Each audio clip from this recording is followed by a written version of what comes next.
देखो इधर साहब, कल क्या पढ़ाए थे? फिल्ट्रेशन। ठीक है, फिल्ट्रेशन में बताए थे कि पोर साइज उसका इंपॉर्टेंट है। ठीक है ना, मतलब वो जो जाली है छानेगा वो उसका पोर साइज कितना, तो उससे बड़ा जो भी माइक्रो ऑर्गेनिज्म का अगर उसका मानो कि क्या है साइज है, ठीक है ना, बड़ा है ये छोटा है तो क्या होगा, इजिली छन जाएगा। तो बताए थे कि जो मेम्ब्रेन फिल्टर होता है, जो जनरल या नॉर्मल फिल्टर होता है, उसको बैक्टीरिया ये सबको इजिली उससे छाना जा सकता है, बताए थे ना। उसके बाद बताए थे अल्ट्रा फिल्ट्रेशन। अल्ट्रा फिल्ट्रेशन में बताए थे फंगस वगैरह, वायरस, ठीक है ना, फंगस तो नहीं वायरस, ठीक है ना। उसके साथ साथ और सब भी बहुत सारा बताया था कि चीज़ को छाना जा सकता है। ठीक है, लास्ट में बताए थे तीसरा में नैनो फिल्टर्स। ठीक है, नैनो फिल्टर्स में बताए थे कि जो वाटर सोल्यूबल सब्सटेंसेस है उसको भी छाना जा सकता है। जैसे मानो कि पानी में चीनी घोल दिया, ठीक है ना, तो उससे चीनी को अलग किया जा सकता है। फिर अगर मानो कि नील ओल जो होता है डाई, ठीक है ना, कोई भी स्टेनिंग डाई वगैरह उस सबको भी क्या करेगा, पानी से छान कर मतलब अलग कर सकते हैं। समझ में आ रहा है? उसके बाद तुमको बताया वो सब क्या था, कोल्ड स्टरलाइजेशन में बताया था। कोल्ड स्टरलाइजेशन ऐसा टाइप ऑफ स्टरलाइजेशन होगा जिसमें हीट का जरूरत उतना नहीं पड़ेगा। समझ में आ रहा है? उसका पहला एग्जाम्पल था फिल्ट्रेशन, दूसरा था और तीसरा बताया थे जो डिसइंफेक्टेंट में केमिकल वगैरह जो यूज करते हैं वो भी, उसमें भी हीट थोड़ी ना देते हैं। जैसे फिनाइल है तो फिनाइल को गर्म करके पोंछता है, बताओ, या आयोडीन है, ठीक है ना, बहुत सारा फॉर्मल्डिहाइड है, ठीक है, तो ये सब बीटाडीन वगैरह जो होता है तो उस सबको गर्म करके यूज किया जाता है, नहीं, ठीक है। तो वो सभी क्या होता है, स्टरलाइज करता है, माइक्रो ऑर्गेनिज्म को क्या करता है, मारता है, ठीक है, तो उसको डिसइंफेक्टेंट बोलते हैं। तो उसको कल से पढ़ाएंगे, डिसइंफेक्टेंट स्टार्ट करेंगे। आज क्या है, रेडिएशन पढ़ा रहे हैं। ठीक है, अब देखो रेडिएशन क्या होता है, नाम से पता चल रहा है रेडिएशन, ठीक है ना, उसमें से क्या होता है, बहुत सारा रेज सब निकलता है। क्या निकलता है, रेज। और वो जो रेज होता है वही क्या होता है उस माइक्रो ऑर्गेनिज्म के लिए, ठीक है ना, उसमें क्या होता है, बहुत ज्यादा एनर्जी रहता है, ठीक है ना। वो क्या होगा, जाएगा उसके सेल या डीएनए वगैरह को क्या करेगा, डैमेज करेगा, ठीक है, डैमेज करके क्या करेगा, उस माइक्रो ऑर्गेनिज्म को मार देगा। समझ में आ रहा है? हम लोग के लिए भी क्या है, रेज सब हार्मफुल है। एक्सरे कभी भी हम लोग करवाने जाते हैं या तुम लोग करवाने जाता होगा तो देखता होगा तुम लोग को बाहर निकाल दिया जाता है। जो एक पेशेंट है उसी को क्या किया जाता है, रखा जाता है उस रूम में। जो एक्सरे करता है वो भी नहीं रहता, बाहर से ऑपरेट सब किया जाता है ना। क्यों? क्योंकि उसमें इतना सारा रेडिएशन निकलता है, वो क्या करता है, तुम्हारे जो भी डीएनए है, न्यूक्लियस है, सेल है, उसको क्या करता है, डैमेज करेगा, म्यूटेशन करवा देगा। समझ में आ रहा है? पता चलेगा कि ग्रोथ करवाने के लिए है, पता चला ओवर ग्रोथ करवा दिया। समझ में आ रहा है? कैंसर वंसर उस सबसे हो सकता है, ठीक है।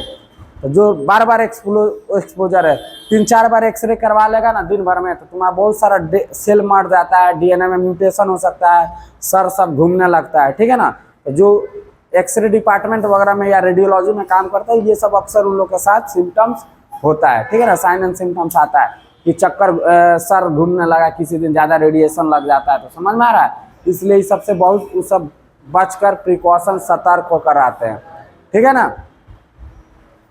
इसको 2 भाग में बांटा गया है, आयोनाइजिंग और नॉन आयोनाइजिंग। आयोनाइजिंग में क्या होता है, एनर्जी ज्यादा होता है, ठीक है ना, मतलब किसी चीज को आयोनाइज कर सकता है, तोड़ सकता है। नॉन आयोनाइजिंग मतलब उसमें एनर्जी कम होता है। समझ में आ रहा है? तो उसी से आयोनाइजिंग नॉन आयोनाइजिंग नाम पड़ा। समझ में आ रहा है? आयोनाइजिंग क्या होता है, नॉन आयोनाइजिंग क्या होता है। अब सबसे पहले पढ़ेंगे आयोनाइजिंग रेडिएशन में क्या क्या आता है और नॉन आयोनाइजिंग रेडिएशन में कौन कौन सा आइटम्स या मटेरियल को स्टरलाइज कर सकते हैं, ठीक है ना, क्योंकि हम पढ़ रहे हैं स्टरलाइजेशन, ठीक है। यहाँ पर रेडिएशन हम लोग किस फील्ड में पढ़ रहे हैं, स्टरलाइजेशन के लिए, ठीक है ना, कि उसको कौन कौन सा जो रेज है वो क्या करेगा, हमको स्टरलाइज करेगा। समझ में आ रहा है? स्टरलाइजेशन में कौन कौन सा आइटम को स्टरलाइज करने में हेल्प करेगा, ठीक है ना। हम लोग वो सब इलेक्ट्रोमैग्नेट वगैरह वो सब रेडिएशन सब नहीं पढ़ रहे हैं। समझ में आ रहा है? जो अभी हम माइक्रोबायोलॉजी में रेडिएशन पढ़ रहे हैं, क्यों पढ़ रहे हैं, क्योंकि इससे क्या होता है, बहुत सारा मटेरियल को स्टरलाइज किया जाता है, ठीक है ना। तो कौन कौन सा मटेरियल स्टरलाइज किया जाएगा, नॉन आयोनाइजिंग और आयोनाइजिंग रेडिएशन का एग्जाम्पल कौन कौन सा है, ठीक है ना, कौन कौन सा रे आता है वो सब पढ़ेंगे, ठीक है। उसका एनर्जी कितना होता है, वेव लेंथ कितना होता है, ये सब बताएंगे। ये सब तुम लोग 9th 10th 11th 12th 9th 10th तो नहीं 11th 12th का फिजिक्स में पढ़ा होगा, ठीक है ना। देखो सबसे पहले स्टार्ट करते हैं आयोनाइजिंग रेडिएशन, ठीक है। तो इसको समझने से पहले थोड़ा बहुत फिजिक्स वाला जो था टर्म सब वो सब बता देते हैं, ठीक है। वेवलेंथ क्या है? वेवलेंथ ये क्या होता है? इनवर्सली प्रोपोर्शनल टू 1 एनर्जी, पढ़ा होगा, ठीक है। जिसका जितना एनर्जी उतना वेवलेंथ, बोलो। एनर्जी ज्यादा तो वेवलेंथ कम, सुना है?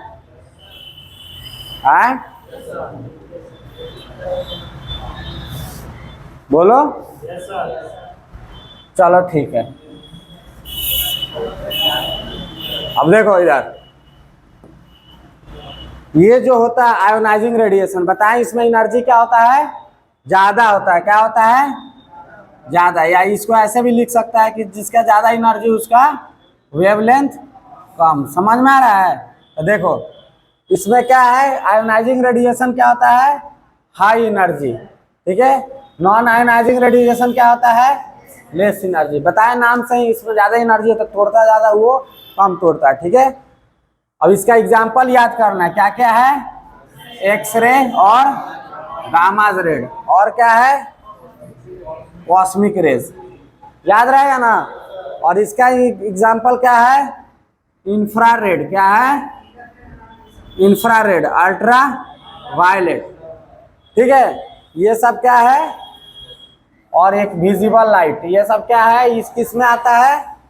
नॉन आयोनाइजिंग में। तो सबसे पहले तुमको पता करना है कि आयोनाइजिंग का एग्जाम्पल कौन सा है, कौन कौन सा रेडिएशन इसमें आता है, कौन कौन सा नॉन आयोनाइजिंग में आता है, ठीक है ना। तो सबसे पहले क्वेश्चन यहाँ से बनता है, ठीक है, कि जो गामा रेज है, ठीक है ना, किस टाइप का रेडिएशन है।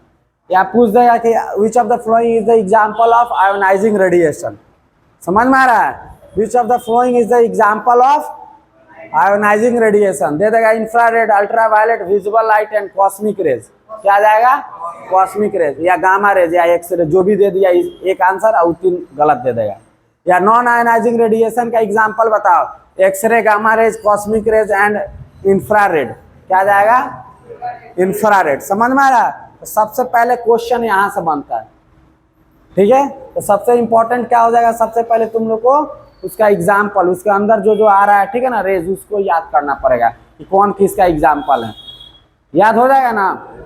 तो ये इंपॉर्टेंट है, ठीक है ना। किसी से भी उठाकर कल से पूछ सकते हैं, ध्यान रखना इसको, ठीक है। अब ये बताएं कि हाईली एनर्जी है, तो जिसके पास ज्यादा एनर्जी रहेगा वो क्या होगा? वेवलेंथ छोड़ो ना, वो हमारे लिए हार्मफुल होगा, ठीक है ना। जैसे एटम बम होता है, हाइड्रोजन बम होगा, नाम सुना होगा, ठीक है। तो एटम बम ये सब क्यों हार्मफुल है? क्योंकि वो जब एक्सप्लोड करता है इतना ज्यादा एनर्जी देगा कि उसको तुम बियर ही नहीं कर पाएगा, ठीक है ना। या जो पेड़ पौधा सब क्या होगा, सब खत्म हो जाए, जल कर वेपर बनकर तुरंत टूट जाता है।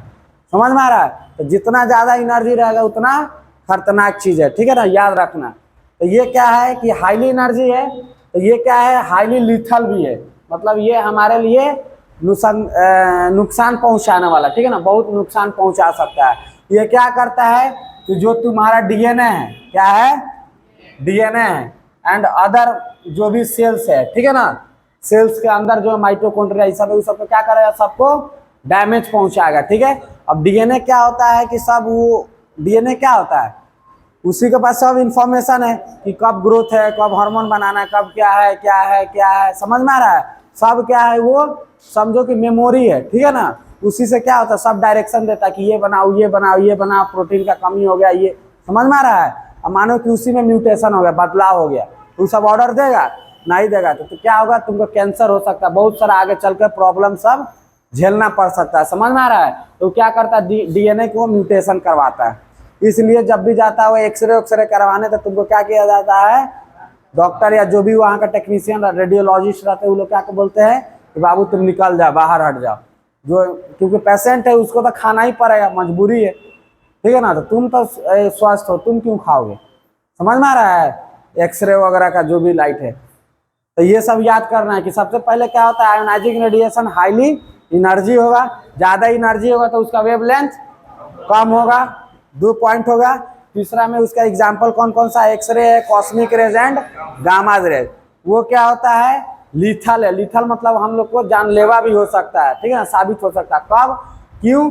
क्योंकि वो डीएनए या अदर जो सेल, ठीक है ना, उसको क्या करता है, डैमेज करता है, ठीक है ना। डीएनए में क्या करेगा, म्यूटेशन वगैरह करा देगा, तो क्या होगा, कैंसर वंसर भी बना सकता है, ठीक है। तो ये समझ में आया। इससे 4 क्वेश्चन बन सकता है। सबसे पहले एनर्जी सबसे ज्यादा है, तो पूछ देगा कि आयनाइजिंग रेडिएशन का एनर्जी ज्यादा होता है नॉन आयनाइजिंग रेडिएशन से। सही बात है, ठीक है। एनर्जी ज्यादा होता है, वेवलेंथ ऑटोमेटिक कम हो जाएगा, क्योंकि इनवर्सली प्रोपोर्शनल होता है। दूसरा एग्जांपल हो गया एक्सरे, कॉस्मिक रेज और गामा रेज, ठीक है। हाईली लीथल होता है, मतलब जानलेवा होता है। क्यों होता है? क्योंकि डीएनए में क्या करता है, म्यूटेशन कर सकता है, या अदर सेल को भी क्या कर सकता है, हार्म पहुंचा सकता है। समझ में आया। तो इतना क्वेश्चन इससे एक लाइन से बन सकता है, याद रहेगा ना। तो इसलिए एक एक लाइन पढ़ना है। उसके बाद क्या है कि they have a very high penetrating power. बताए आयोनाइजिंग क्यों है, क्योंकि उसके पास एनर्जी ज्यादा है। तो जिसके पास एनर्जी ज्यादा है वो क्या करेगा, पेनिट्रेट करेगा। समझ में आ रहा है। तुम्हारे सेल, डीएनए, टिश्यू के अंदर अंदर तक क्या कर सकता है, घुस सकता है। तो जब भी मानो कि स्टेरलाइज करना है, ठीक है, तो कोई भी प्लास्टिक है, क्या कुछ भी है, तो उसके भी क्या होगा, अंदर घुस जाएगा। या कोई भी माइक्रो ऑर्गेनिज्म है, उसका सेल के अंदर अंदर तक घुस के उसको क्या करेगा, डिस्ट्रॉय या किल कर देगा। समझ में आ रहा है। तो इसके बाद क्या है, वेरी हाई पेनिट्रेटिंग पावर। क्यों? क्योंकि पास एनर्जी इससे पास सबसे ज्यादा है। समझ में आ रहा है ना। एनर्जी ज्यादा है तो पेनिट्रेटिंग पावर भी क्या होगा, ज्यादा है। याद रहेगा। अब इसमें क्या है, देखो, जब भी एक्सरे तुम लोग करवाता है कि क्या तुम लोग देह हाथ गर्म हो जाता है। समझ में आ रहा है। तो जो भी रेडिएशन होता है वो क्या होता है कि उतना हीट प्रोड्यूस नहीं करता है, ठीक है।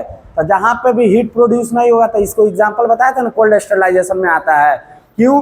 क्योंकि जब रेडिएशन देते हैं तो हीट का उतना मात्रा या क्वांटिटी नहीं बढ़ता, ठीक है ना। हल्का फुल्का होता है, लेकिन इतना होता है कि पता भी नहीं चलेगा तुमको। समझ में आ रहा है। इसीलिए ना इसको कोल्ड स्टरलाइजेशन में पढ़ रहे हैं, ठीक है। तो इससे क्या फायदा हुआ कि जितना भी प्लास्टिक का ऑब्जेक्ट है, ठीक है, जो क्या हो सकता है, हीट बियर नहीं कर सकता है। समझ में आया। प्लास्टिक का ऑब्जेक्ट है, उसको थोड़ा सा भी गर्म करेगा तो क्या होगा, पिघल जाएगा। तो ठीक है ना। तो वो सब ऑब्जेक्ट या मटेरियल को क्या करेगा, इस सबसे स्टरलाइज कर लेगा। समझ में आ रहा है। तो वहीं लिख रहा है कि they have very high penetrating power since there is no increase in temperature. क्या होता है, टेम्परेचर में कोई इंक्रीजमेंट नहीं होता है, ठीक है।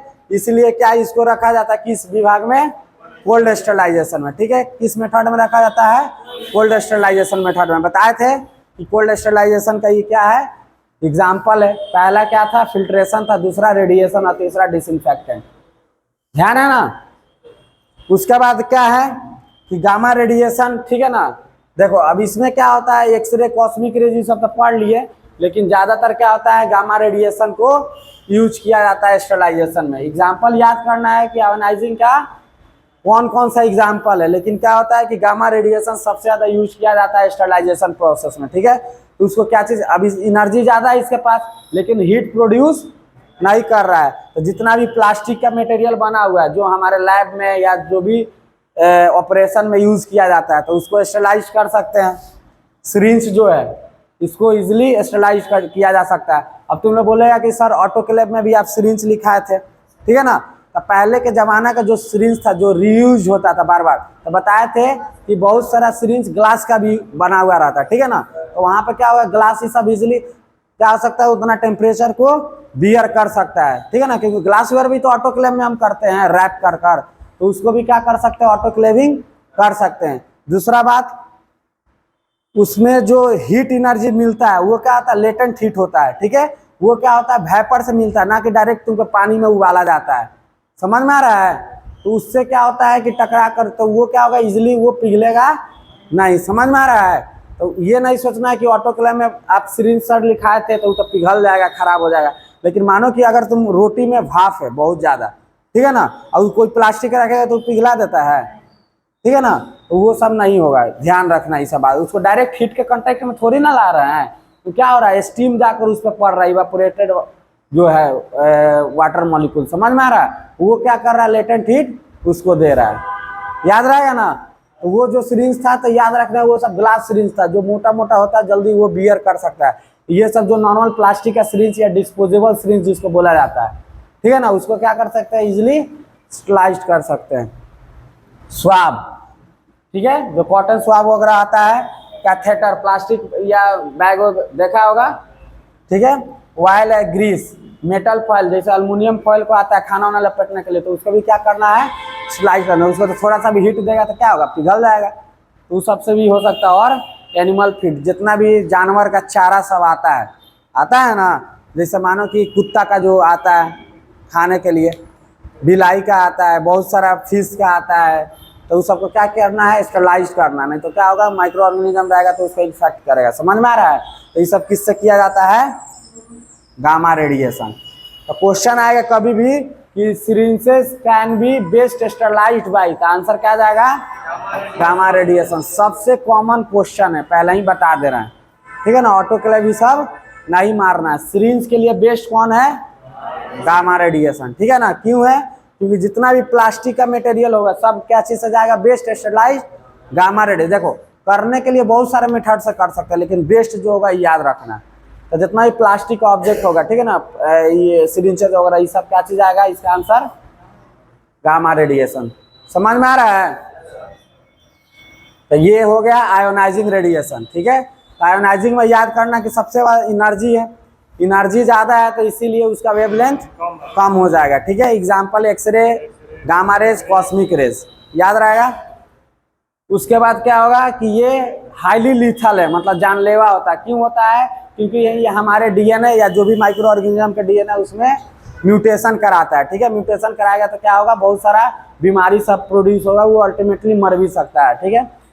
इसके पास एनर्जी ज़्यादा है तो पेनिट्रेशन पावर, ठीक है ना, अंदर घुसने का क्षमता भी सबसे ज़्यादा होगा। इसमें क्या होता है कि इंक्रीज इन टेम्परेचर नहीं होता, इसीलिए इसको कोल्ड स्टरलाइजेशन के अंतर्गत रखा जाता है। And gamma radiation is the best radiation, ठीक है ना, फॉर स्टरलाइजिंग, ठीक है ना। इसमें कौन कौन सा चीज़ को स्टरलाइज किया जाता है, जो भी प्लास्टिक का मटेरियल है, ठीक है। तो इसमें हीट नहीं आ रहा तो इजिली उसको स्टरलाइज किया जा सकता है, ठीक है।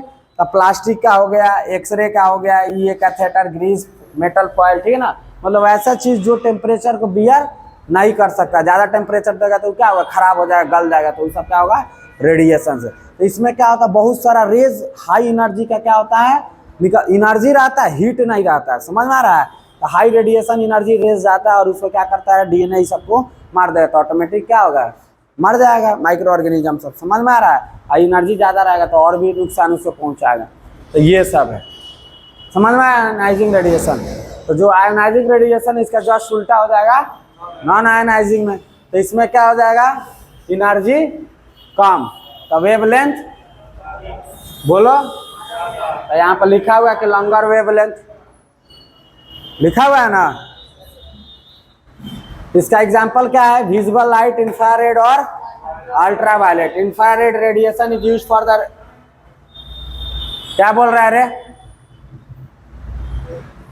क्या लिखवा है कि infrared radiation is used for the mass sterilisation of pre packed items. अब ये क्या होता है कि मानो कि मेरे पास ये आयोनाइजिंग रेडिएशन नहीं है, ठीक है ना, तो हम क्या किए, जल्दी जल्दी कोई सामान सबको पैक कर दिए, ठीक है। उसमें क्या हो सकता है, पैक कर दिए disposable plastic syringe and catheters, ठीक है। कि मानो कि एक बार तो स्टरलाइज कर दिया, लेकिन लग रहा है कि नहीं फिर भी माइक्रो ऑर्गेनिज्म रह सकता है, तो उसको मानो कि बोरा वोरा में भर दिया, नहीं होता, एक बार में 50 को 100 को 200 रख दिए। ये क्या होगा, इस सिरिंज सबको निकाल कर किया जाता है। समझ में आ रहा है। लेकिन जब पैक हो जाएगा, क्या है, मास स्टरलाइजेशन ऑफ प्री पैक्ड, मैंने पहले से पैकिंग किया गया है, ठीक है ना। तो पैक्ड एक बार हो चुका है, समझ में आ रहा है, तो उस सबको क्या किया जाएगा, जो लार्ज स्केल पे, मतलब मानो कि एक जगह 50 को 100 को 200 400 सिरिंज रखा हुआ है, समझ में आ रहा है। तो उसमें क्या होगा, इंफ्रारेड लाइट ये सब मार दिया जाएगा, तो क्या होगा, जितना भी माइक्रो ऑर्गेनिज्म रहेगा, मतलब उससे क्या होगा, स्टरलाइज्ड हो जाएगा। समझ में आ रहा है। तो याद रखना इसमें कि प्री पैक्ड आइटम्स, मतलब जो पहले से ही पैकिंग कर दिया गया है, उसको क्या चीज़ से किया जाता है, इंफ्रारेडिएशन, इंफ्रारेड रेडिएशन, ठीक है ना। मास स्टरलाइजेशन मतलब एक बार में क्या होता है कि बहुत सारा है, ठीक है ना। ये सब क्या है कि छोटा धीरे धीरे एक एक दो करके करते हैं, ठीक है ना। उसमें क्या होता है कि मानो कि पूरा बड़ा को रखा हुआ है 300-400 सिरिंज, ठीक है ना, उसको तुरंत स्टरलाइजेशन हमको करना था, क्या करेंगे, इंफ्रारेड उस पर मार देंगे, ठीक है, तो वो तुरंत हो जाएगा। तो ये क्या चीज़ हो गया, जल्दी भी हो गया और मास स्टरलाइजेशन है, ठीक है ना। एक बार में मतलब बहुत सारा जो ये सब है। डिस्पोजेबल प्लास्टिक सिरिंज या कैथेटर को जहाँ रखा हुआ है मतलब बहुत ज़्यादा, उसको क्या कर सकते हैं, उसको स्टरलाइज कर सकते हैं। समझ में आया। उसके बाद ultraviolet radiation is used for disinfecting enclosed areas. Enclosed areas मतलब बंद एरिया, ठीक है ना। जब डिसइंफेक्शन पढ़ाएंगे तो ये सब थोड़ा बहुत बताएंगे, ठीक है। इसमें क्या होता है, बायो सेफ्टी कैबिनेट इन लेबोरेटरीज। हम लोग क्या करते हैं माइक्रोबायोलॉजी में या ब्लड बैंक के समय क्या होता है, लेमिनार एयर फ्लो, ये सब बहुत सारा चीज लगा हुआ रहता है। उसमें क्या होता है कि हम लोग बैठ कर काम करते हैं, ठीक है ना। ऐसा ही रहता है। इसे यहाँ पर चेयर लगा के हम लोग इसमें क्या करते हैं, सैंपल वैम्पल सब अपना कल्चर वल्चर लगाते हैं, ठीक है। तो उसमें क्या होता है कि कल्चर वल्चर लगा रहे हैं, सैंपल है तो सैंपल बताएं इन्फेक्शियस होता है, बहुत सारा माइक्रो ऑर्गेनिज्म उसमें रहेगा। तो काम करते करते क्या होता है, जैसे ही 1-2 घंटा रहता है तो हम क्या करते हैं, उसको स्विच ऑन कर देते हैं ताकि जो भी उसमें माइक्रो ऑर्गेनिज्म क्या होगा, फंस गया है एयर में, ट्रैप हो गया, तो वहीं हम सांस ले रहे हैं तो क्या होगा, हमको नुकसान पहुंचा सकता है। तो 1-2 घंटा में क्या करते हैं, उसको ऑन करके बाहर फेंक देते हैं या उसको किल कर देते हैं। समझ में आ रहा है। उसी को बोला जाता है बायो सेफ्टी कैबिनेट, ठीक है।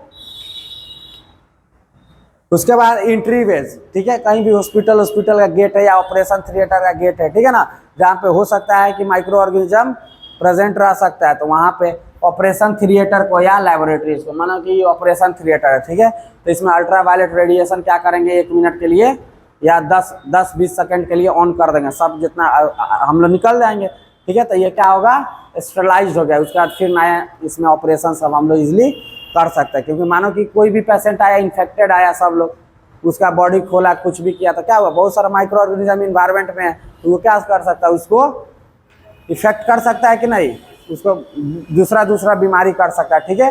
तो उससे बचाने के लिए क्या करेंगे, पहले ही ऑपरेशन करने से पहले क्या करते हैं, ऑपरेशन चैम्बर को स्टरलाइज करते हैं। तब क्या अब हवा में पोछा मारेगा दीवार वाल पे, समझ में आ रहा है। तो क्या करेंगे, यहीं अल्ट्रा वायलेट रेडिएशन उसमें क्या करेंगे, फैला देंगे, ठीक है, मार देंगे, चारी ओर से लगा हुआ रहता है। तो ये क्या होगा बताओ, स्टरलाइज हो जाएगा। समझ में आ रहा है। तो ये सब है, याद रहेगा। तो देखो याद करने का एक टेक्निक छोटा सा और बताते हैं, ठीक है। ऐसे एक लाइन कर देना, ठीक है। यहाँ पर आता है विजिबल लाइट, क्या रहता है, विजिबल, ठीक है। इधर आ जाता है तुमको एक्सरे, गामा और कॉस्मिक, ठीक है ना। इधर विजिबल आ जाता है, उसके बाद क्या आ जाता है, अल्ट्रा वायलेट है, अल्ट्रा वायलेट, ठीक है ना, अल्ट्रा वायलेट आ जाता है। उसके बाद है इंफ्रारेड, समझ में आ रहा है। ये इतना के इधर क्या होता है, नॉन आयोनाइजिंग, क्या है, नॉन आयोनाइजिंग। इसके इधर क्या है, आयोनाइजिंग, ठीक है ना। तो एक्सरे, गामा और कॉस्मिक क्या आता है, आयोनाइजिंग में है। नॉन आयोनाइजिंग में क्या होता है, विजिबल हो गया, अल्ट्रा वायलेट हो गया, इंफ्रारेड, समझ में आ रहा है। ये सब क्या चीज होता है, माइक्रोवेव, ये सब क्या होता है, नॉन आयोनाइजिंग में। तो इधर हम लोग बढ़ेंगे तो क्या होगा, वेवलेंथ घटेगा कि बढ़ेगा, बढ़ेगा। था एनर्जी इधर बढ़ेगा ना, ये सब का क्या होता है, एनर्जी बढ़ेगा, तो वेवलेंथ क्या होगा, इधर बढ़ेगा और एनर्जी इधर बढ़ेगा। समझ में, ये सब फिजिक्स क्या है। इधर क्या होगा, एनर्जी बढ़ेगा तो क्या होगा, इन्वर्सली प्रोपोर्शनल लिखा है ना, तो इसका वेवलेंथ इधर था। इंफ्रारेड ये सब का क्या होगा, वेवलेंथ और ज्यादा होता है, समझ में आया। और ये सब का वेवलेंथ कम होगा तो एनर्जी ज्यादा होगा। तो कोई भी पूछेगा कि ये सब मतलब फिजिक्स में ये सब क्वेश्चन पूछता था, विच of the following has high energy, ठीक है। तो ये सब क्या, गामा रेज, कॉस्मिक रेज रहेगा ऑप्शन में, तो वो चल जाएगा।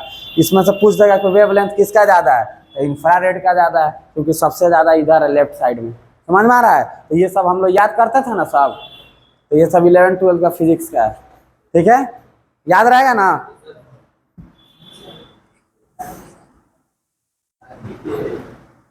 लिख लिया सब लोग, तो क्या किया जाए, इसको छोड़ दिया जाए।